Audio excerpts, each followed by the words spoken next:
हे हे प्रभु, हे प्रभु, हे हरि राम कृष्ण जगन्नाथ प्रेमानंद, ये क्या हुआ? गलाव में पानी आ गया। गजब बेइज्जती है। तो भैया देखा, अभी तक विदेश दौरे से लौटने पर बीजेपी वाले मोदी जी को एयरपोर्ट से रिसीव करने नहीं जाते थे, लेकिन अब तो बगल में बैठने के बावजूद भी इन पर ध्यान नहीं दिया जा रहा। लल्लन भैया, इसीलिए तो इस पर महान कवि बाबा लपेटू दास ने कहा है कि यूं मायूस कर देता है मुझे तेरा नजर चुराना, और फीलिंग ऐसी आती है कि जैसे बेगानी शादी में अब्दुल्ला दीवाना। और लल्लन भैया, मुझे तो लगता है शायद इसीलिए आजकल मोदी जी महीने में 2-2 बार तनाव मुक्त होने के लिए विदेश निकल जाते हैं, क्योंकि एक तो वैसे ही विपक्ष वाले मणिपुर का नाम ले लेकर परेशान करते रहते हैं, और ऊपर से अपने भी धीरे धीरे सपने होते जा रहे हैं। वैसे भैया, ये सब देखकर मोदी जी के मन में बस यही चल रहा होगा कि अब निर्मला जी से बात करके मोबाइल चलाने पर भी 18% GST ठुकवाना पड़ेगा।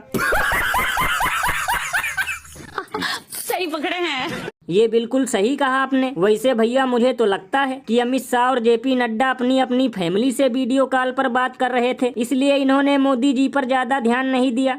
लेकिन लल्लन भैया, ये भी हो सकता है कि ये दोनों लोग मोदी जी से बदला ले रहे हों, क्योंकि मोदी जी क्रेडिट लेने और फोटो खिंचवाने हमेशा अकेले जाते हैं और विदेश का दावत भी अकेले ही उड़ाते हैं। और अभी तो रुको, क्लाइमैक्स अभी बाकी है। इस खबर की बीजेपी आला कमान ने ब्रजभूषण शरण सिंह को विनेश फोगाट और बजरंग पुनिया पर किसी भी तरह का बयान न देने का निर्देश दिया। हाल के दिनों में ब्रजभूषण ने खुलकर विनेश और बजरंग पर आरोप लगाए थे। विनेश और बजरंग कांग्रेस में शामिल हो चुके हैं। तो भैया सुना, कंगना के बाद अब दबदबा वाले ब्रजभूषण के लिए भी बीजेपी दफ्तर से आदेश आ गया कि अपना मुंह बंद रखो, बजरंग और विनेश पर कुछ भी अंट-संट नहीं बोलना।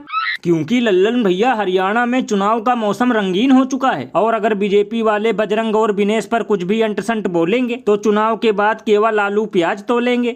अरे बाप रे, ये तो धोती खोल रहा है। क्योंकि लल्लन भैया, हरियाणा मॉडल भी गुजरात और यूपी मॉडल की तरह एकदम रद्दी और कूड़ा है, और यहाँ भी इन लोगों ने कोई ऐसा ढंग का काम नहीं किया कि जिसके नाम पर वोट मांग सकें।